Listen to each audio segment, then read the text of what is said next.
Hello friends, मेरा नाम सिया आशीष गुप्ता है। मैं आप लोगों को थोड़ा फंडामेंटल्स ऑफ अकाउंटिंग का कुछ ओवरव्यू देना चाहता हूं। जो बच्चे हमारे चार्टर्ड अकाउंटेंसी कोर्स को जिन्होंने ऑप्ट किया है, सीपीटी कोर्स को जिन्होंने ऑप्ट किया है, पहली मंजिल जो है वो आपको सीपीटी पार करनी है अपना सीए बनने के लिए।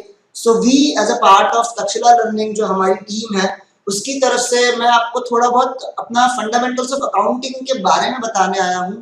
और आज हम चर्चा करने वाले हैं जो प्रैक्टिकल एक्सपर्टीज हमें इस कोर्स में चाहिए, उसके बारे में हम लोग चर्चा करेंगे, उसके बारे में हम डिटेलिंग करेंगे। देखिए, सीए एक ऐसा कोर्स है जिस which is considered as the master of a finance, master of an accounting.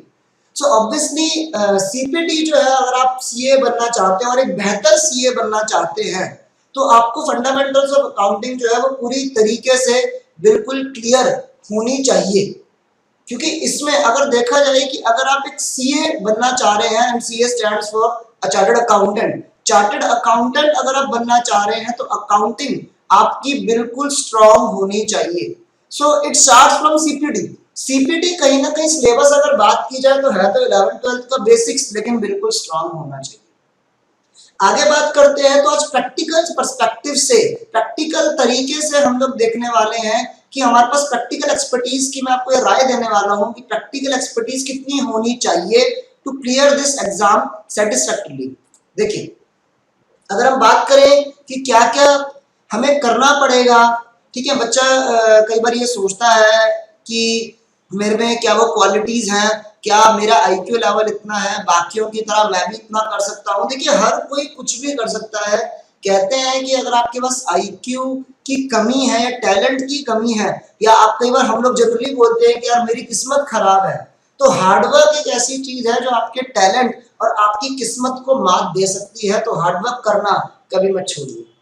देखिए, बात यह है कि सबसे पहले obviously we should have a detailed and analytical the basics of the topic. जितने भी हमारे सीपीटी में टॉपिक्स हैं, चाहे वो अकाउंटिंग कंसेप्ट्स हो, चाहे वो आपकी कंपनीज एक्ट के बारे में बात की गई हो, चाहे वो पार्टनरशिप हो, आपको कंसेप्चुअल बेस सबका क्लियर होना चाहिए। इसके बाद अगर बात करें तो सेकंड स्टेप, ये देखिए एक सीक्वेंस चल रहा है, चेन चल रही है कि पहले आपको डिटेल्ड एनालिटिकल नॉलेज होनी बिल्कुल जरूरत है। उसके बाद प्रैक्टिकल क्वेश्चंस, भाई ऑब्वियस सी बात है, अकाउंट्स जो है वो प्रैक्टिकल सब्जेक्ट है, तो ये बचपन वाला काम नहीं चलेगा कि जी मैथ्स के सब्जेक्ट और अकाउंट्स के सब्जेक्ट को हमने पढ़कर रिवाइज कर लिया। प्रैक्टिकल एक्सपर्टीज पूरी होनी चाहिए। आपको प्रैक्टिकल जितनी ज्यादा से ज्यादा मेहनत हो वो आप करें। और अल्टीमेट मुद्दा ये है कि हमारे ऑब्जेक्टिव टाइप पेपर है, कौन बनेगा करोड़पति है, 4 ऑप्शंस आने वाले हैं, मल्टीपल चॉइस क्वेश्चंस करने हैं। जब आप कंसेप्चुअली स्ट्रांग होंगे, प्रैक्टिकली आपको हर चीज आती होगी, तो ऑब्वियस सी बात है कि एमसीक्यू आपका कहीं नहीं जाएगा। जैसे कि हमारे रणछोड़दास बाबा ने कहा था कि अगर आप काबिल होंगे तो कामयाबी तो बिल्कुल आएगी। इसी तरीके से मैं बोलूंगा जी, अगर सब कुछ आता होगा, प्रैक्टिकल सारे क्वेश्चंस किए होंगे, तो एमसीक्यू की क्या मजाल है कि वो हमें परेशान कर पाए। हम बिल्कुल सारे क्वेश्चंस कर लेंगे और बहुत ही अच्छे नंबर लाके फतेह करेंगे। चलिए आगे बढ़ते हैं। अब क्योंकि ये लेक्चर जो मैं आप लोगों को दे रहा हूँ, ये प्रेजेंटेशन जो आप लोगों के लिए हमने तैयार करी है, ये कहीं ना कहीं पर्सपेक्टिव ऑफ प्रैक्टिकल क्वेश्चंस के हिसाब से हमने तैयार करी है। तो एक प्रैक्टिकल क्वेश्चन का एग्जांपल मैंने आप लोगों को यहाँ पे दिया है, जिसको मैं हाथों हाथ आपको सॉल्व करके दिखाऊंगा। और क्योंकि आप लोगों को एक डिटेल में प्रैक्टिकल को कैसे अप्रोच किया जाता है, एक क्वेश्चन आप लोगों के लिए तैयार किया गया है, which is from the chapter of depreciation accounting. चलिए, डेप्रीसिएशन, जैसे कि मुझे उम्मीद है कि आप लोगों का एक फेवरेट टॉपिक होता है। स्टार्टिंग बात करें बचपन से मतलब है 11 से, अकाउंट्स का बचपन 11 से, तो डेप्रीसिएशन कहीं ना कहीं हमारा एक फेवरेट टॉपिक है। लेकिन बच्चे मैंने देखा है कि उसमें दिक्कत महसूस करते हैं। डेप्रीसिएशन की बात करें तो basically reduction in the value of a fixed asset is called as depreciation. अगर जैसे मैं सिंपल बोलूंगी कि 10 साल पहले मैंने गाड़ी खरीदी थी, जो मैंने 15 लाख की खरीदी थी, अब भी उसकी वैल्यू क्या 15 लाख होगी? तो ऑब्वियस सी बात है, ये तो कोई भी इंसान, एक लेमन भी जवाब दे देगा कि उसकी वैल्यू 15 लाख नहीं होगी, कुछ कम होगी। तो जितने से उसकी वैल्यू अब कम होगी, बेसिकली वो उसको कहा जाता है डेप्रीसिएशन। एक छोटी सी बात क्लियर करना चाहूंगा, एमसीक्यू में आ जाता है, जो आपके इंटेंजिबल असेट्स हैं या फिर फिक्टिशियस असेट्स हैं, उनको कम करने को, राइट ऑफ करने के लिए वर्ड यूज किया जाता है, दैट इज अमोर्टाइजेशन। एंड जो आपके नेचुरल रिसोर्सेज वाले जो आपकी क्वेरीज, माइंस जैसे जहाँ पे मिनरल ऑयल्स की खदानें, कोयले की खदान वगैरह, ऐसी चीजें अगर आप कम कर रहे हैं तो वर्ड यूज किया जाता है डिप्लीशन। तो डेप्रिसिएशन जो वर्ड है वो स्पेसिफिकली फिक्स्ड असेट्स को कम करने के लिए यूज किया गया है। चलिए जी, ठीक है। सो अब हम प्रैक्टिकल क्वेश्चन अपना स्टार्ट करते हैं, और ऑब्वियसली प्रैक्टिकल की जहां तक बात करें तो क्वेश्चंस को बहुत ध्यान से पढ़ना ये हमारे लिए बहुत इंपॉर्टेंट चीज है। तो क्वेश्चन हम पढ़ लेते हैं। Sajid and Wajid company, Sajid and Wajid, ये मैं आप लोगों को ध्यान दिला दूं, साजिद एंड वाजिद जो है हमारे देश के बहुत ही मशहूर संगीतकार है। कुछ गाने आप लोगों ने सुने होंगे, जैसे दबंग पिक्चर में आपका गाना है ताकते रहते तुझको सांझ सवेरे, ये जो गाना है आपका साजिद एंड वाजिद जी ने मिलकर आपका इसको म्यूजिक डायरेक्शन किया है। तो उन लोगों ने कंपनी खोली, दे परचेज्ड, देखिए डेप्रिसिएशन में the dates on which you have purchased the asset, the date on which you are selling the asset, ये सब चीजें बहुत जरूरी हैं। साजिद एंड वाजिद ने एक मशीन खरीदी जनवरी 2015 में 58,200 की, और इस पे इन्होंने 1800 खर्च किए ऑन इट्स इरेक्शन। इरेक्शन होता है एक तरीके से इंस्टॉल करना, स्थापित करना। तो मशीन खरीदना एक कैपिटल एक्सपेंडिचर है, तो उसको पुट टू यूज बनाने के लिए आपको जितने भी खर्चे करने पड़ते हैं वो भी कैपिटल एक्सपेंडिचर है। तो ये जो 58,200 में 1800 आपका ऐड होगा। 1 जुलाई 2015 आपने एक और मशीन खरीदी है 20,000 की। 1 जुलाई 2016 यानी एक तरीके से अगले साल आ गया है। हमें डेप्रिसिएशन क्वेश्चन में आपको एक बात बता दूं, आप कोई भी प्रैक्टिकल प्रॉब्लम कर रहे हैं, दो बातों में आपको विशेषतर ध्यान देना है कि एक तो डेट्स, कौन सी डेट को खरीदा, कौन सी डेट को बेचा, और जो हमारा ईयर एंड है वो किस दिन हो रहा है, जिससे ये डिसाइड हो जाएगा कि हम कैलेंडर ईयर यूज कर रहे हैं या फिर हम फाइनेंशियल ईयर। तो आप 31 दिसंबर के दिन आप अपने अकाउंट्स क्लोज कर रहे हो। 31 दिसंबर का मतलब है कि हम कैलेंडर ईयर यूज कर रहे हैं जनवरी से लेके दिसंबर। तो जनवरी 15 से लेके 31 दिसंबर 15 साल खत्म हो गया। अगले साल जुलाई 16 में मैंने जो मशीनरी 1 जनवरी 15 को खरीदी थी वो हमारी ऑब्सोलीट हो गई, और मैंने उसे ऑक्शन कर दिया, यानी हटा दिया, 38,600 का बेच दिया। अब जाहिर सी बात है कि बेचा होगा तो कुछ ना कुछ फायदे या नुकसान भी हुआ होगा। उसी डेट पर आपने फ्रेश मशीन और खरीद ली 40,000 की। सवाल ये है कि आप डेप्रिसिएशन हम प्रोवाइड कर रहे हैं annually at the rate of 10% on return down value method. आप लोगों को जानकारी होगी हमारे पास डिफरेंट मेथड्स होते हैं डेप्रिसिएशन के। जो सबसे दो पॉपुलर मेथड्स हैं, एक है स्ट्रेट लाइन मेथड और एक है return down value method. Straight line method जैसे कि नाम प्रतीत करता है, इसके पर्यायवाची शब्द हो सकते हैं original cost method, fixed instalment method. हर साल डेप्रिसिएशन का अमाउंट सेम ही रहता है। WDV में डेप्रिसिएशन, एक साल डेप्रिसिएशन काटी, उसके बाद जो बचता है अमाउंट, रिड्यूसिंग बैलेंस मेथड भी से कहा जाता है, उसके ऊपर नेक्स्ट ईयर की डेप्रिसिएशन लगाई जाती है। मेरे को ध्यान आ रहा है एमसीक्यू में जो हमारा मेन काम है उसमें कई बार हमारे क्वेश्चंस आते हैं कि एसएलएम और WDV में क्या डिफरेंस है। तो एसएलएम और WDV का जो पहले साल का डेप्रिसिएशन होता है वो तो हमारा सेम रहता है, लेकिन जो आगे आने वाले सालों के डेप्रिसिएशन है वो WDV में कम होते चले जाते हैं in comparison to SLM method. यहाँ पे इसने हमें मशीनरी अकाउंट बनाने के लिए बोला है। 2 सालों के मैं अकाउंट बनाऊंगा, 2015 के और 2016 के, ये हमारी कहानी है। 2 तरीकों से बोला है, asset method, provision for depreciation method. ये क्या होता है सर? ये तो हमने कभी नहीं पढ़ा, हमने तो एसएलएम पढ़ा, WDV पढ़ा, चलिए सम ऑफ ईयर डिजिट मेथड पढ़ा, मशीन आवर मेथड पढ़ा। देखिए ये जो है ये डेप्रिसिएशन चार्ज करने के मेथड्स नहीं है, बल्कि ये डेप्रिसिएशन को रिकॉर्ड करने के तरीके।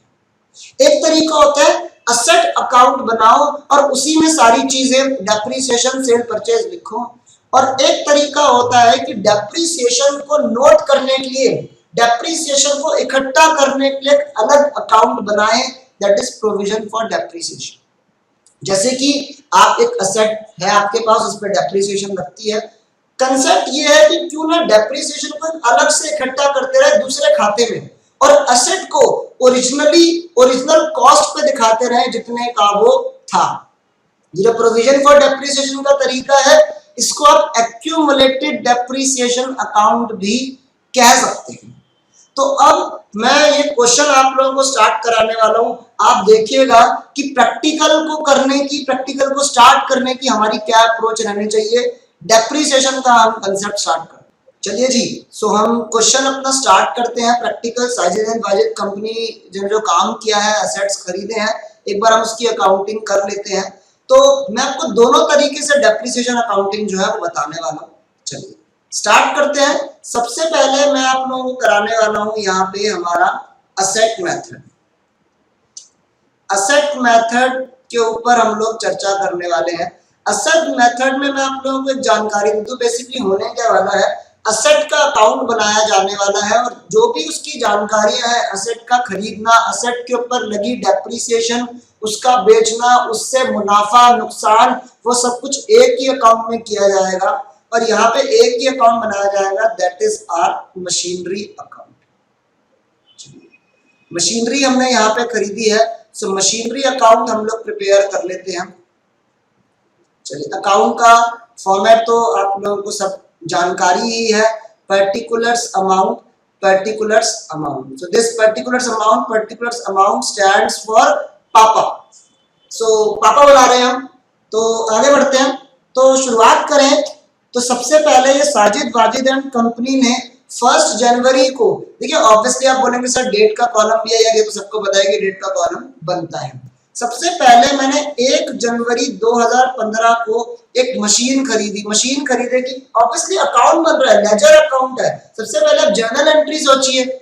मशीन खरीदने की जर्नल एंट्री की अगर बात करें तो मशीनरी टू बैंक, ये आपने मशीन खरीदी। यहाँ पे 2 या 3 मशीन्स का जिक्र है, तो आपकी सुविधा के लिए मैं इसके यहाँ पे लिख देता हूँ, ये मेरी मशीन नंबर 1 है। तो जो मैंने मशीन खरीदी है 1 जनवरी 2015 को, ये मैंने खरीदी है 58,200 की, और 1800 मैंने इस पे कैपिटल एक्सपेंडिचर किया था। तो आप चाहें तो कुल मिला के कह सकते हैं कि मैंने 60,000 की मशीनरी खरीदी है। इसके अलावा आपने 1 जुलाई 2015 को आपने एक मशीन और खरीदी है। आप जब तक आपका एक तरीके से एक साल खत्म नहीं हुआ, तब तक ये अकाउंट जो है, अकाउंट का पार्ट खत्म नहीं होगा।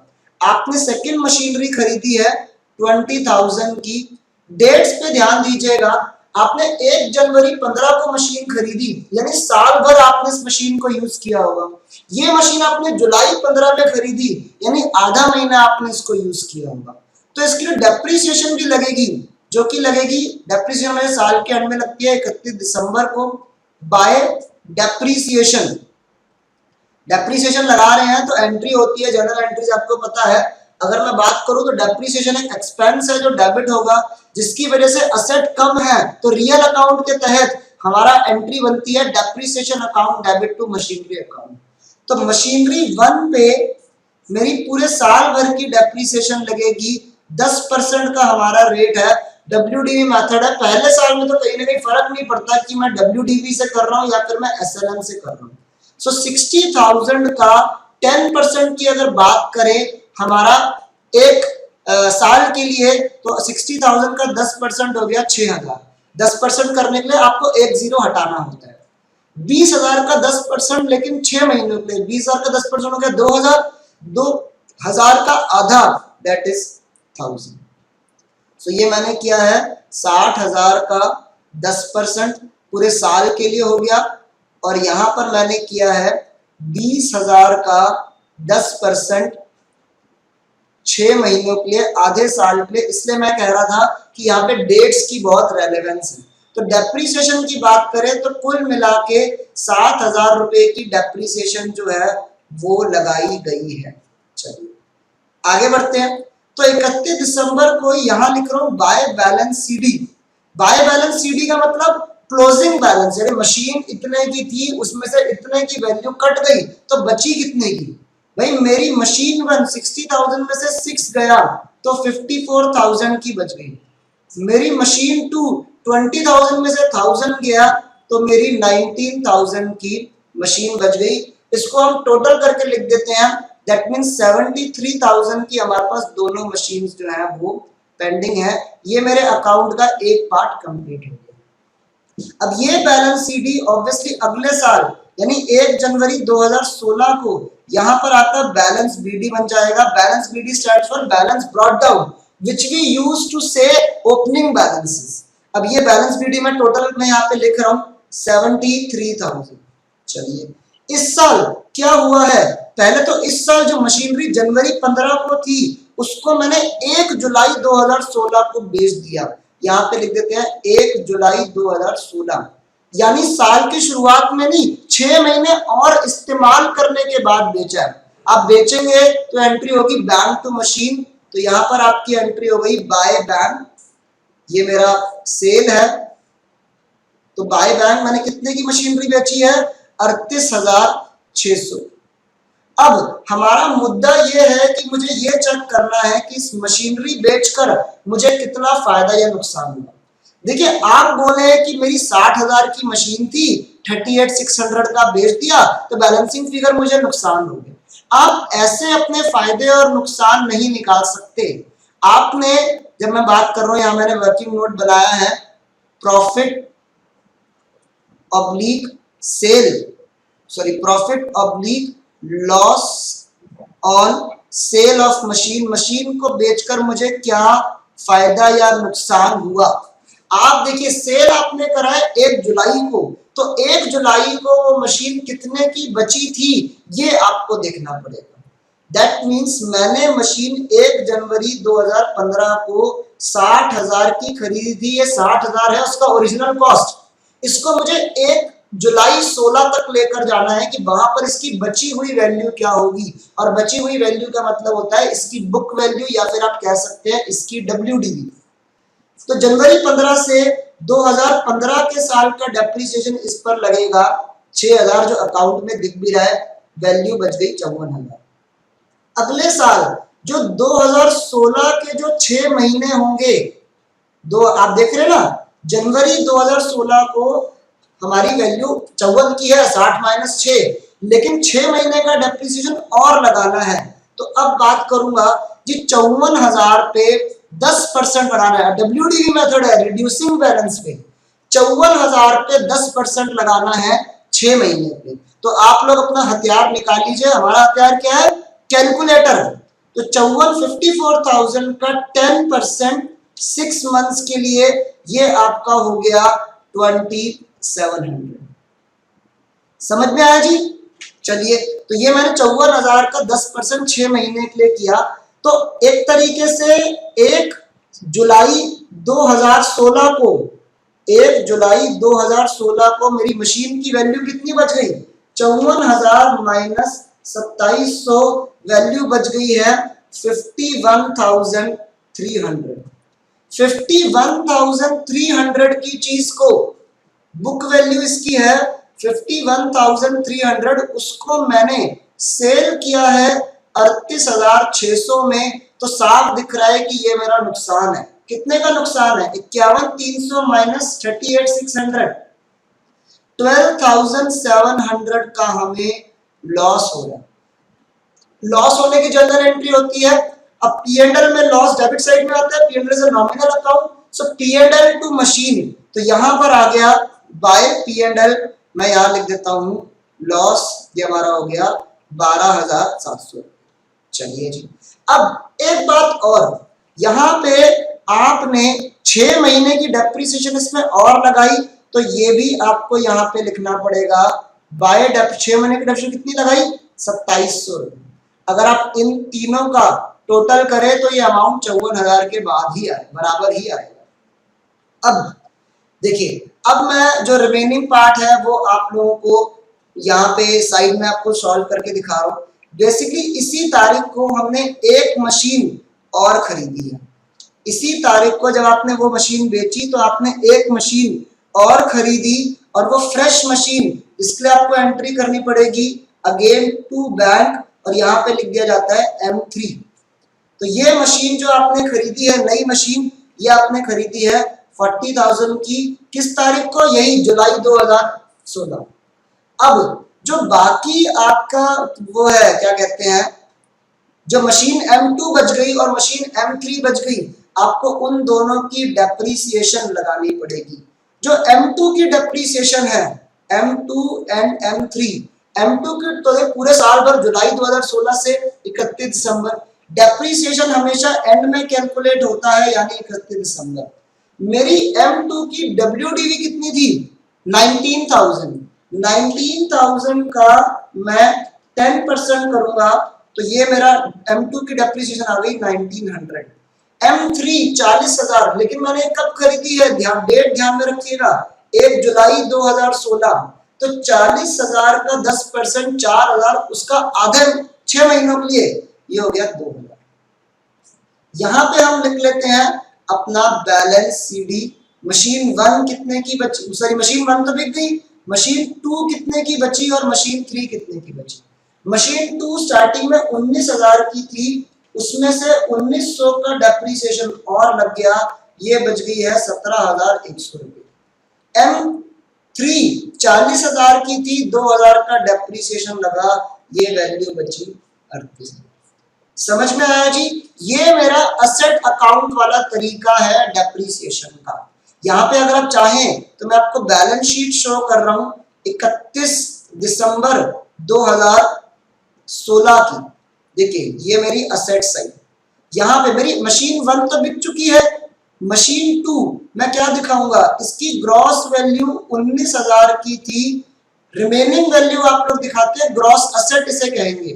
1900 की डेप्रीसिएशन कटी, वैल्यू आपकी बच गई 17,100। और M3 आप दिखाएंगे कि उसकी वैल्यू थी 40,000, उसमें से हमने डेप्रीसिएशन काट दी 2,000, तो उसकी वैल्यू बच गई 38,000। तो इस तरीके से असेट वाले तरीके में आपको बैलेंस शीट दिखानी पड़ेगी। अब हम इसी क्वेश्चन को अपने प्रोविजन वाले तरीके से कर देते हैं। फैक्ट्स सब रेंज आने वाले हैं, तरीका रिकॉर्डिंग का चेंज होने वाला है, जहां पे डेप्रीसिएशन को एक अलग अकाउंट में रखा जाएगा, that is provision for depreciation account, और जिसे आप एक्यूमुलेटेड डेप्रीसिएशन भी कह सकते हैं। सो कंटिन्यू करते हैं प्रोविजन फॉर डेप्रीसिएशन वाले तरीके पे। देखिए, सो यहां पे मैं हेडिंग डाल देता हूं कि we are doing provision for depreciation method, और इसका पर्यायवाची शब्द आपको ध्यान रहना चाहिए, एक्यूमुलेटेड डेप्रीसिएशन वाला तरीका जो है वो फॉलो करने वाले हैं। इसमें आपको एक मशीन अकाउंट भी बनाना पड़ेगा और साथ में डेप्रीसिएशन की रिकॉर्डिंग के लिए एक अलग अकाउंट भी आपको बनाना पड़ेगा, क्योंकि डेप्रीसिएशन की रिकॉर्डिंग एक अलग अकाउंट में होने वाली है। तो यहाँ पे जो मेरा असेट अकाउंट होता है वो ओरिजिनल कॉस्ट पे रहता है। ये बात भी आपसे MCQ में पूछी जा सकती है, यहाँ मैं ब्रैकेट में लिख रहा हूँ एट ओरिजिनल कॉस्ट। ठीक है जी, वही कहानी हम दोहराएंगे। साजिद वाजिद कंपनी ने सबसे पहले 1 जनवरी 2015 को एक मशीन खरीदी, मैं यहाँ पे लिख देता हूँ 2 बैंक मशीन 1, इसकी वैल्यू आई थिंक हमें कितने की पड़ी थी? आपने मशीन खरीदी थी 58,200, 1800 खर्च किए थे, 60,000 की पड़ी थी। 1 जुलाई को आपने एक मशीन और खरीद ली, जिसके लिए अगेन 2 बैंक, इसमें आप लिखेंगे M2, और ये आपने खरीदी थी 20,000 की। अब इनकी डेप्रीसिएशन यहाँ पे रिकॉर्ड नहीं की जाएगी, बल्कि यहाँ पे रिकॉर्ड की जाएगी।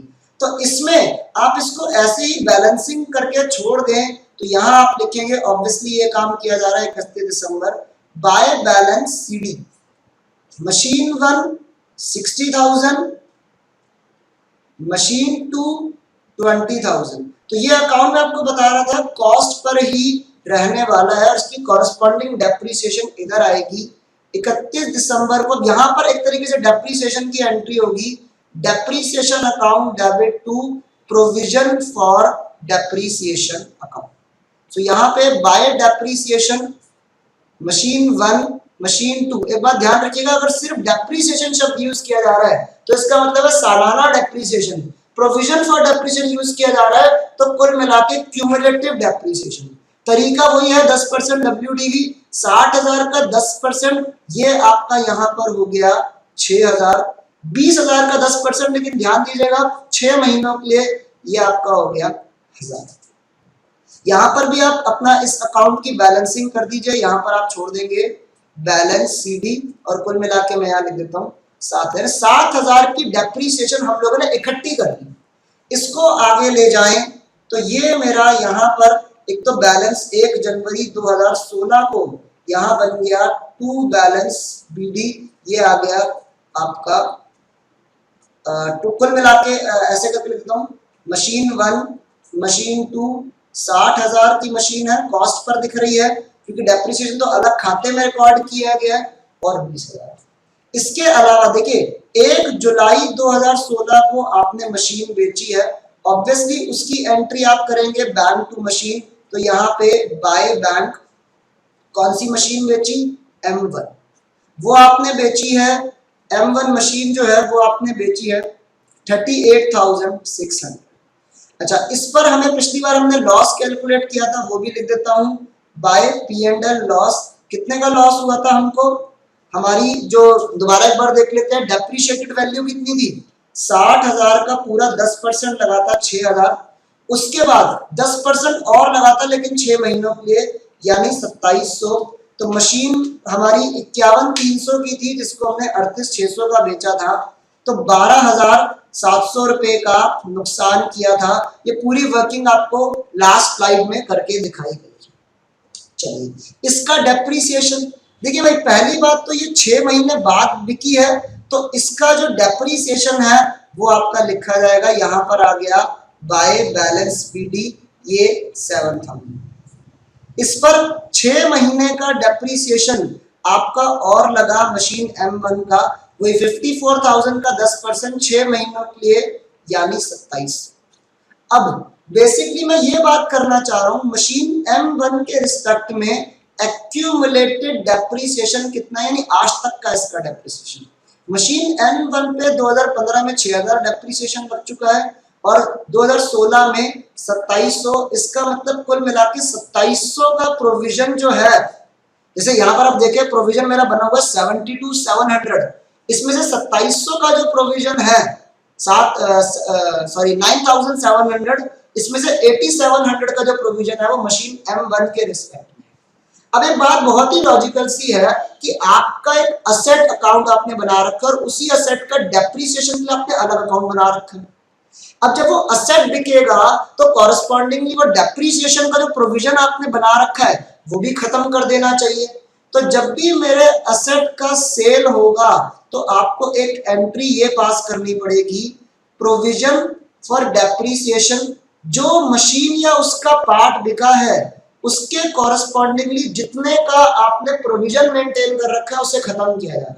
देखिए प्रोविजन बनता है तो क्रेडिट होता है, खत्म करना है तो डेबिट करना है। अब इस एंट्री में एक एंट्री से दो शिकार हो गए, प्रोविजन खत्म, डेबिट हुआ उल्टा कर दिया, और असेट क्रेडिट हुआ तो असेट बिक गया। तो यहाँ पे टू मशीन M1 बिकी है, उसके लिए 8700 का प्रोविजन खत्म किया जाएगा, तो यहाँ पर भी लिखा जाएगा बाय प्रोविजन 8700। अगर आप इन तीनों का टोटल करें तो 60,000 के बराबर है। आगे बढ़ते हैं, आपने 1 जुलाई 2016 को जिस दिन वो बेची, एक मशीन और खरीद ली टू बैंक, यहां लिख देते हैं M3, वो आपने खरीदी है 40,000 की। अल्टीमेटली अकाउंट क्लोज किया जाएगा, यहाँ पे आ गया बाय बैलेंस CD। एक तो मेरे पास 20,000 की M2 बच गई और मेरे पास 40,000 की M3 बच गई, ये हमारा अकाउंट क्लोज। अब जो M2 और M3 की डेप्रीसिएशन है, डेप्रीसिएशन उस अकाउंट में तो लिखते नहीं, वो आप यहां लिखेंगे bye depreciation M2 M3। M2 पे 20,000 की डेप्रीसिएशन लगानी है। अब ध्यान दीजिए WDV मेथड है, ओरिजिनल कॉस्ट नहीं है, उस पे 1,000 पहले ही लग चुका है तो उसकी WDV है 19,000, तो 19,000 का 10% 1900, नई मशीन खरीदी 40, 10%, 6 महीनों के लिए यूज किया तो इसकी डेप्रिसिएशन 2000। यहां पर आप इसकी बैलेंस शीट कर देंगे। आपके पास शुरू में 7000 का प्रोविजन था, 2700 ऐड हुआ, उसमें से 8700 चला गया, 1000 का बचा, अगेन 1900 और 2000 का आ गया। तो इसकी आप बैलेंसिंग कर लीजिए, नॉर्मल लेजर की तरीके से बैलेंसिंग कर लीजिए। 1000 प्लस 1900 प्लस 2000, 4900 का प्रोविजन हमारे पास बचा है। आप नॉर्मल इसकी बैलेंसिंग कर लीजिए, 9700 प्लस 1900 प्लस 2000 माइनस 87। ये आपका प्रोविजन वाला तरीका है।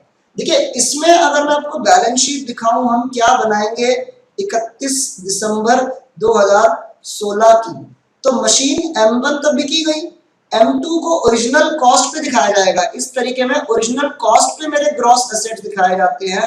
M2 था 20,000 और उसमें से जो उसकी टोटल अभी तक की डेप्रीसिएशन है वो कितनी है, 1000 पहले लगी थी और 1900 ऐसे दिखाया जाएगा 2900। Again the balancing figure will be 17,100। और जो M3 है उसको तो वैसे ही दिखाया जाएगा 40,000 माइनस 2000। मैं आपको ये चीज समझाना चाह रहा था कि प्रोविजन वाले तरीके में ओरिजिनल कॉस्ट पे असेट को दिखाया जाता है।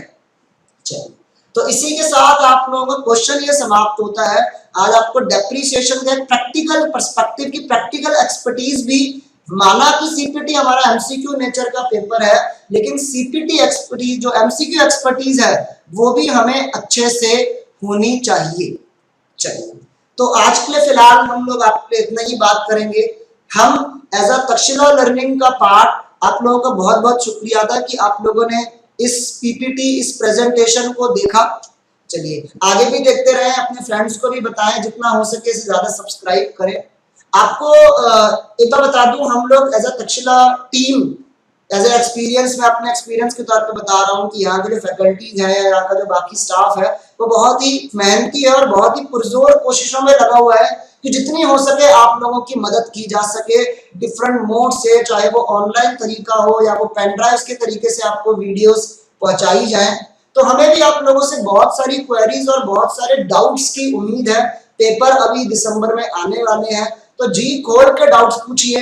एक मेरा पर्सनल ये कहना है कि एमसीक्यू पेपर में कहीं ना कहीं टीचर को तब पता लगता है कि बच्चा पढ़ाई कर रहा है जब वो डाउट्स पूछता है। अगर डाउट्स नहीं आ रहे तो कहीं ना कहीं इसका मतलब है कि आप प्रैक्टिस ही नहीं कर रहे। तो हमारे फोन नंबर्स, मेरा खुद का फोन नंबर आप लोगों के पास अवेलेबल है, आप जितना चाहें हम लोगों को परेशान कर दीजिए, व्हाट्सएप के थ्रू, कॉल के थ्रू। तो ये आपसे उम्मीद है। और एक बात ध्यान रखना कि मेहनत हमेशा काम आती है, मेहनत करने वाले कभी हार नहीं होती, डर के आगे जीत है। आप चाहें तो ड्यू पिए, और जो भी आपका फोबिया है, चाहे वो मैथ्स हो या चाहे अकाउंट्स हो, देखिए प्रॉब्लम गिनाने से काम नहीं चलता, प्रॉब्लम के सॉल्यूशन को ढूंढने से बात बनती है।